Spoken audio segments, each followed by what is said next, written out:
What's up, everyone? Z Panther back again, narrating for ADV Revival. This time I got another top 64 bracket matchup for you guys. I'm going to be covering Jumpy, who is down here in the bottom, as I'm the Dome Ace, versus Kollin. Jumpy's actually the one who knocked me out of the tournament. Very good player in his own right. Kollin as well, another very good player. Both of these guys are captains and coaches for Mushi League. So this should be a good one. Let's get into it. So Zapdos lead for Kollin and Heracross lead for Jumpy.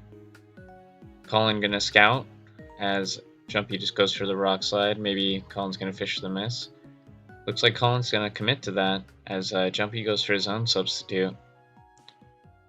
Could be kind of scary if this is Subsonic. Guess we'll see right now. And it doesn't have lefties, so it very well could be a Subsonic Heracross. Kollin just trying to fish for that miss, and it's not going to get it. So, Jumpy off to a pretty hot start, and the Thunderbolt actually doing just barely not enough to put it in range. And Kollin's just going to come in and revenge this Heracross with the Doug Trio. Skarmory comes out. Of course, it's going to layer a spike here, as Kollin just goes to Gengar. Pretty good answer to Skarmory. See if maybe this Gengar is going to try to boom. And it does, right away. Jumpy actually calls that and goes Skarmory, so great play by Jumpy getting that predict. As Kollin goes Metagross, maybe we're going to see a mash here. Could be a CB Gross. No, it actually reveals lefties, so could very well be like a Agility Gross or just a physical Metagross. A lot of Zapdog teams use Metagross as their physical check. That just helps for things like Snorlax, and the extra explosion usually helps a lot on those kind of teams. Jumpy about gonna get 3 full layers here, so turning this Metagross into a lot of progress as it just keeps missing its Meteor Mashes. And that is definitely not what Kollin wanted. Going Tug Trio there is probably horrible for him. Definitely not going to carry Rock Slide here considering the team structure. He probably has Beat Up in that slot. But Raikou comes out, and it looks like Kollin's actually using the special offense team that Callus made. Probably expecting a sub Suicune in the back. And as I say that, there's Suicune. Metagross just going to Earthquake here. In a pretty good position. Jumpy doesn't want to risk anything, so just goes into the Suicune. Metagross is probably very pivotal for Jumpy to keep around for this Raikou, so makes sense that they wouldn't want to risk it there. As a Blissey just goes for Thunderbolt, could be a Calm Mind Blissey we're seeing here, and it is. So definitely not what Kollin wants to see. Jumpy way ahead at the moment. Blissey's incredibly threatening to this Suicune and Raikou.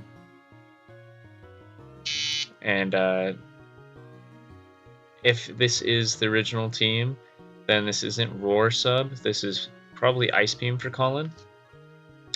So probably going to try to fish for a freeze, and it doesn't even matter. It doesn't live the following T-Bolt. But the Metagross, I was going to say, might scare out the Blissey, but instead Jumpy just goes for the kill. I guess he figures at this point he could live a mash anyway. And the Ice Beam is going to do a ton here. Well, a good amount. Raikou's going to need a miracle here. Almost definitely not getting through the unreveals as Jumpy's though. So it looks like Jumpy's going to wrap up this first one pretty convincingly. Quite an unconventional Heracross lead there, but it seemed to really work out well, and getting all 3 layers of spikes, this was a pretty convincing one for Jumpy. With that, let's get into game 2. Metagross lead for Kollin, and Zapdos lead for Jumpy this time. Shows Protect, and wow, calls the Houdini right away. Insane play to make turn 1. Protect on Zapdos not even that common, so definitely not like the most risky play for Kollin ever. And an unfortunate freeze there on the Swampert. It's pretty bad for Kollin, especially after already losing the Metagross that way. Kind of tries to pay him back with a little bit of hacks on the Blissey. And they go Suicune, so maybe this is a Roar Suicune. Or he's just trying to bait out the Skarmory, seems like. Kollin's still playing pretty proactively, trying to get these switches going. And Jumpy's going to bring up the sand now, so we could be seeing maybe another Zapdug style from Kollin. Looks more like it could be like a mixed offense kind of style though. And Jumpy looking like a very standard TSS. This could be a Big 5 Zapdos maybe. Looking at the unrevealed so far. Zapdos gonna elect to trade with the Tar. Swampert is still frozen, so huge freeze for Kollin. Put him on the back foot from the beginning. I mean, after the boom turn, of course. And Suicune reveals Roar here. Pulls out the Swampert, and the Swampert actually reveals Roar, so definitely looking like that Big 5 structure for Jumpy. As he goes Gengar, showing that he is indeed. Kollin, Swampert, not ever unfreezing at this point, it seems like. Probably gonna see a Psychic from the Straw Cheat, I assume, the way he brought it in here. And actually, he just goes for an Ice Punch. So, if this is Subcom Line with the burn, it's not gonna be able to 1v1 Blissey. I think without Suicune last, maybe Kollin's probably gonna lose this one too. Jumpy's just really far ahead at this point. And the T-Tar is now healthy. It's gonna be tough. Ooh, but the critical hit could help. Didn't get the full para, but had he, Jirachi wasn't in the worst position possible. Still with the burn though, it was unlikely it was really gonna get through most of the team. And could be seeing some pivoting going from Kollin, and no, Zapdos just crits with its Thunderbolt. Depending on the set, it might not have mattered, but with some HP investment, most likely did.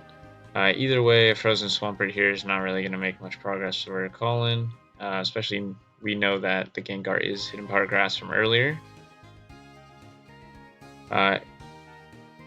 If this is a DD Nance, I suppose it's possible. Well, not after the boom. And a Thunderbolt from Zapdos here would definitely take it out, although it probably has HP Ice, judging by the Protect. Yep. And another very convincing win for Jumpy. So Jumpy is continuing his really dominant streak throughout this tour. He took over an 0-2 team and brought them to the bracket, or an 0-2 placement in the tournament. Someone who dropped out early on. And now he is 2-0 in the bracket. So, thanks guys. Thanks for watching. If you like this, go ahead and hit that like button. If you like me, you could subscribe. My channel will be in the description. With that, I will leave you guys with the donor screen.